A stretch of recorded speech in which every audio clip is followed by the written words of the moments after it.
జగన్ ఎక్కడికి వెళ్ళినా జన సందోహమే అన్నటువంటిది మరొకసారి తేలింది. ప్రత్యర్థులు అదంతా హైడ్రామా, లేకపోతే కొంతమంది వ్యతిరేకులు ప్రొజెక్ట్ చేసుకొచ్చేటటువంటిది.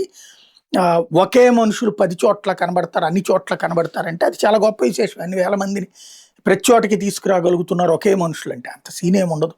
ఎక్కడికక్కడే ఆ జిల్లా వాళ్ళు ఏర్పాటు చేస్తారు.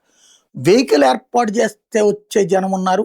వెహికల్‌తో పాటు ఆటోమేటిక్‌గా ఫుడ్ అయ్యి అక్కడ అరేంజ్ చేస్తారు. ఇంకోటేంటంటే జగన్‌కి ఉన్నటువంటిది మాస్ ఆహ్, ఇంపాక్ట్. ఏదైతే బడుగు బలహీన వర్గాలు జగన్‌ని ఓన్ చేసుకుంటుంటాయి. ఆయన వస్తున్నాడన్నప్పుడు ఆయా వాడల్లో చెప్తే చాలు వచ్చేవాళ్ళున్నారు. అక్కడ ఏ కారో, లారీనో, ఆటోనో పెడితే ఎగబడి వచ్చేటటువంటి వాళ్ళున్నారు. పెట్టకపోయినా ఓసారి చూసిపోదామని వచ్చేటటువంటి వాళ్ళు ఉంటున్నారు.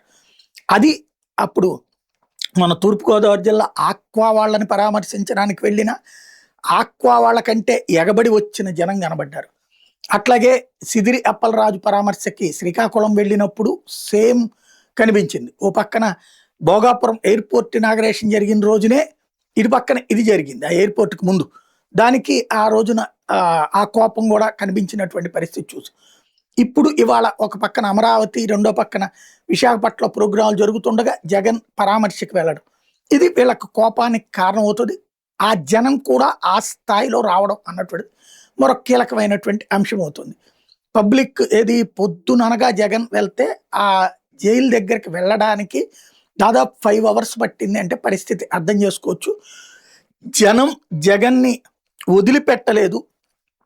జగన్ జనం వెనకాల ఇప్పుడు పరుగులు పెడుతున్నాడు అన్నది స్పష్టమవుతుంది.